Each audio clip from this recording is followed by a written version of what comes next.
안녕하세요. 시사건건 홀수영입니다. 자, 이번에 다뤄볼 이야기는 우리 정의당, 이 정의당의 비례 1번 류호정 대리게임을 했었던 노동운동을 해서 해고를 당했다고 주장하고 계시는 우리 비례 1번 류호정 의원이 비동의 강흥죄를 추진하겠다. 비동의 강흥죄. 이 얘기로 좀 논란이 일고 있습니다. 이 얘기가 뭔지 한번 다뤄보려고 합니다. 비동의 강흥. 우리가 아는 이제 강흥이라는 죄는 말이죠. 원래 동의 없는 거예요.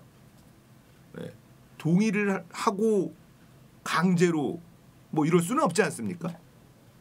근데 갑자기 비동의 강흥죄를 만들겠다는 거예요. 동의하지 않은 모든 관계는 강흥이라고 주장할 수 있다는 겁니다. 근데 동의하지 않고 그게 가능한가? 그러니까 이분들은 이런 얘기를 하고 싶을 거예요. 내가 술이 취해서 기억이 나질 않네. 술이 취해서 기억이 나질 않아. 이건 내가 당한 건가? 동의한 건가? 애매해. 근데 난 동의한 기억이 없어. 그럼 너 죄, 범죄. 이런 얘기를 하고 싶은 건 아닐까? 물론 이게 아예 근거가 없는 것만은 아닙니다. 우리가 무슨 버닝썬 얘기 나오면서 그런 약물들, 여자들을 잠들게 만들거나 뭐 이런 식으로 해서 이루어졌었던 그런 범죄 행위들이 존재했습니다. 존재하고 있고요. 자, 이런 부분들에서 피해받는 여성들을 지키고 싶은 마음인 것 같은데 이 페미들이 똑똑하질 않아요. 이 얘기를 하려면 우리나라의 이 페미에 대한 이야기를 해야 되는데 페미들이 좀 똑똑하진 않습니다. 좀 적나라하게 말하면 멍청하죠. 그래서 페미 탈출은 지능순이다라는 얘기가 괜히 나온 게 아니에요. 특히 대한민국의 20대, 30대 남성들이 이 페미에 대해서 굉장히 거부감이 있거든요. 우리나라가 예전에는 남존여비 그런 사회였죠. 제가 국민학교 때, 초등학교 때 한 반에 50몇 명씩 있었거든요. 그때 남자 여자 짝꿍을 이렇게 지어주는데 남자끼리 짝하는 비율이 더 몇 명이 있습니다. 그만큼 남자가 비율적으로 여자보다 더 많았던 시기였어요. 남존 여비가 있었던 시기였죠. 지금은 초등학교에 가면 한 20여 명 정도 되거든요. 근데 여자가 조금 더 많습니다. 그 얘기는 뭐냐면 부모들이 아들보다 딸을 더 선호하는 세상이 돼버렸어요. 그리고 지금의 20대들도 남녀 평등 교육을 받았던 시대입니다. 그런 세대들이에요. 그래서 지금의 20대 남성들이 여성 위주의 여성을 좀 더 배려해주는 정책에 굉장한 거부감을 가지고 있는 겁니다. 우리는 혜택도 안 받았는데 지금의 20대 여성들은 차별도 안 받았는데 왜 혜택은 여성들이 가져가고 남자들은 군대까지 갔다 와야 되고 이런 차별이 어딨냐. 역차별이라는 얘기를 하거든요. 근데 이 역차별이란 말도 그들한테는 성립이 안 돼요. 뭐 대우를 받은 게 있어야 역차별이 되죠. 그냥 차별을 받았습니다. 우리나라는 이런 교육을 강요해요. 이것도 굉장히 폭력적인 건데 사내 자식이 남자 녀석이 어린아이가 뛰다가 넘어집니다. 무릎팍이 까졌어요. 울어요. 남자는 우는 거 아니야. 왜 남자는 울면 안 되죠? 이런 억압, 강압, 약간 폭력적인 교육을 받고 자라게 됩니다. 여자들은요. 울면 뭐라고 안 하죠. 여자애가 울면 되니 참아야지 이런 얘기 안 합니다. 남자는 그런 얘기를 듣죠. 그런 것들이 쌓여온 20대들은 억울한 거예요. 아니 우리가 뭘 대접을 받은 게 있어야 여성 우대 정책에 대해서 이해를 해주고 뭐 이럴 텐데 그런 것도 하나도 없이 자 이제는 군대 갈 나이가 되니까 이 억울함이 막 폭발하는 거죠. 와 군대를 나는 끌려가야 되고 그런데 지금 국회에서 이런 얘기가 나오고 있다. 더 황당한 겁니다. 자 일단 지금의 20, 30대 남성들의 상황에 대한 인식을 전달을 해드린 거고 페미가 멍청하다 얘기를 했죠. 페미가 왜 멍청하냐. 이들은 차별과 차이 이 두 가지를 구별을 못해요. 이게 너무나 쉬운 일인데 이걸 구별을 못해. 그러니까 페미라고 하면 여성 인권 운동이죠. 여성 인권 운동. 기본은 뭐냐면 남성과 여성은 평등하다. 자, 이걸 하고 싶은 게 이 페미니즘입니다. 남자와 여자의 차별을 없애자. 이게 여성 운동의 핵심이어야지 돼요. 근데 이들은 차이를 없애고 싶어 합니다. 자연이 그렇게 만들어 놓은 차이. 이걸 없애고 싶어 해요. 그러면서 갑자기 탈코르셋을 하면서 갑자기 머리를 남자처럼 깎고 남자 옷을 입고 다닙니다. 이게 페미니즘이 아니거든요. 그러면서 이런 얘기도 하죠. 여자들에게 핑크색 옷을 입히고 핑크색 장난감을 사주는 것, 이런 것들이 다 폭력이다. 이렇게 주장을 합니다. 이거 개소리인 것이 다 밝혀졌죠. 침패치들조차도 이 암놈은 핑크색 인형 이런 거 좋아하고요. 순놈은 다른 거 좋아합니다. 좀 더 공격적인 거. 자연이 그렇게 만들어 놓은 거예요. 우리 아들도 지금 총에 완전히 꽂혀 있거든요. 보통 남자애들이 자동차, 총 이런 것들을 좋아하고요.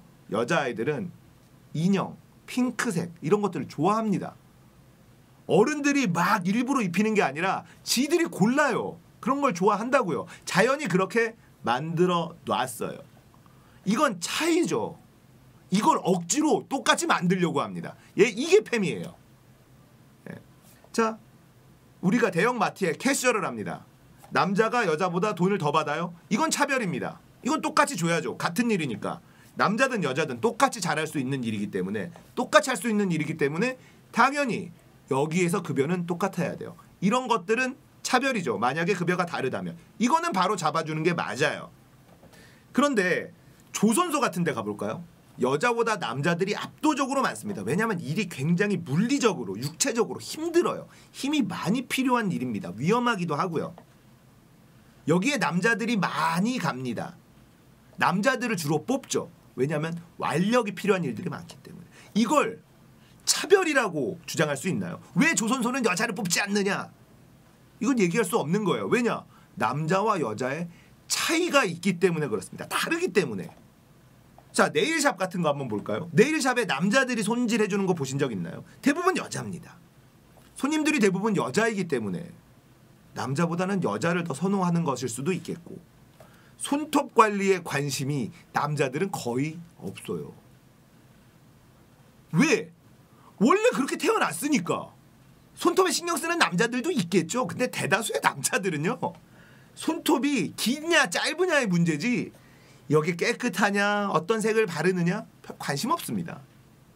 자, 그러면 네일샵에 왜 여자들만 많으냐라고 이거를 차별이다라고 얘기할 수 있나요? 아닙니다. 이거는 그냥 남자와 여자의 차이에서 오는 거예요. 차별과 차이. 차별은 없애고 차이는 존중한다. 너무나 쉬운 명제 아닙니까? 그런데 이 페미들은 이 차이를 차별이라고 얘기를 합니다. 그래서 제가 멍청하다고 얘기하는 거예요. 군대 얘기 한번 볼까요? 군대는 차별일까 차이일까요? 100% 차별입니다.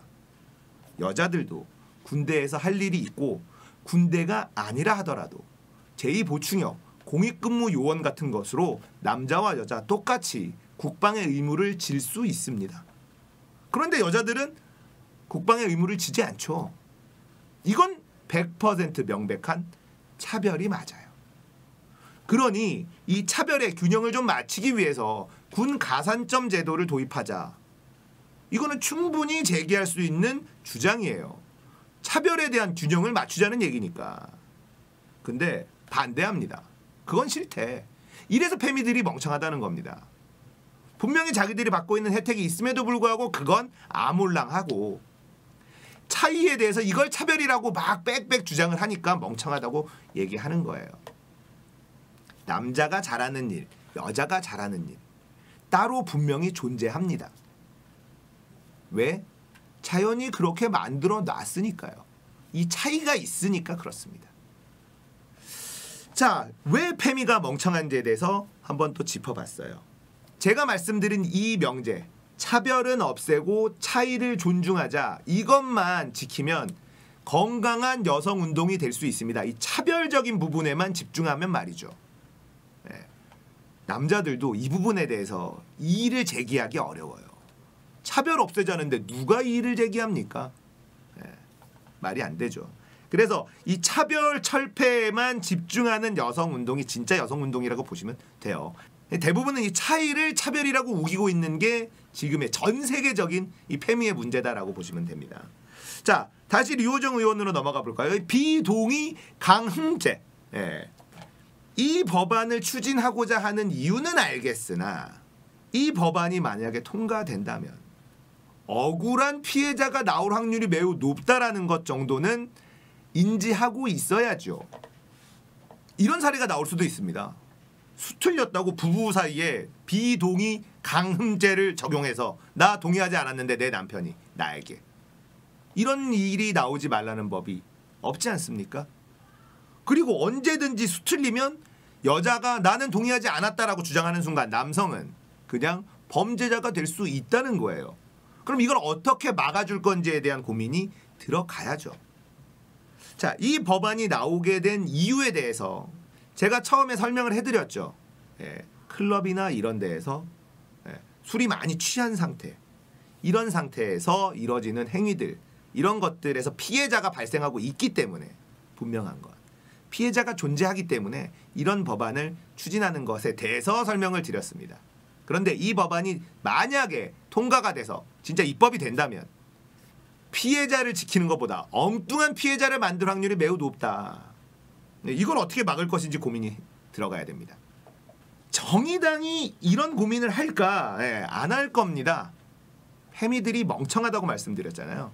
페미들이 이런 것들에 대한 보완책을 만들면 페미들이 싫어해요. 이들이 이제 메갈당이라고 비판을 받고 있는데 이들의 주 지지층이 싫어합니다. 이들의 주 지지층이 싫어하는 짓을 이들이 할 수 있느냐? 할 수 없겠죠. 미통당이 태극기 부대 싫어하는 말을 할 수 없는 것처럼 정의당은 메갈, 페미, 워마드 이런 애들이 싫어하는 짓을 하기가 어려워요. 그래서 이 법안을 추진할 때 억울한 일이 벌어지지 않도록 하는 보완 장치를 마련하는 것 따위는 하지 않을 겁니다. 자, 정리할게요. 비동의 강흥죄는 이 법안이 통과되려면 보완책을 마련해라. 자, 어떤 보완책을 마련하면 되는지 제가 아이디어 하나 드릴게요. 연인들 사이든 누구든 이제 관계를 가지게 될 때 국가에서 배포하는 앱을 설치를 합니다. 이런 거는 보건복지부에서 담당하면 좋겠네요. 앱을 설치해서 동의 버튼을 서로 같은 시간대에 누르게 만드는 거예요. 동시에 이 사람과 이 사람이 동의 버튼을 눌렀다라고 한다면 동의했느냐 동의하지 않았느냐가 성립이 되겠죠. 이제 앞으로 대한민국의 모든 사람들은 관계를 가질 때 앱을 열고 자, 우리 동의 버튼을 누를까? 그럴까? 띵. 아자! 뭐 이렇게 되는 겁니다. 이렇게 하면 선량한 피해자가 발생하지 않을 거예요. 와, 이 얼마나 자연의 섭리를 거스르는 더러운 법이란 말입니까? 이렇게까지 해야 되는 건지 잘 모르겠으나 억울한 사람을 막으려면 이런 장치 정도는 마련해 줘야 되는 것이 아닐까라는 생각을 해봅니다. 정의당이 왜 국민들에게 미움을 받고 인정을 받지 못하고 있는지에 대해서 확연하게 드러나는 그런 법안이라고 보시면 되겠습니다. 자, 여러분들은 어떻게 생각하세요? 비동의 강흥죄, 이걸 추진한다. 동의하지 않은 모든 관계는 죄를 물을 수 있다라는 이 법, 확실히 좀 보완이 필요하겠죠. 정의당이 보완책까지 마련해서 법안 추진하시기를 기대해 보도록 하겠습니다. 오늘 이야기 여기까지입니다. 공감되셨다면 구독, 좋아요, 알람 설정 부탁드릴게요. 감사합니다.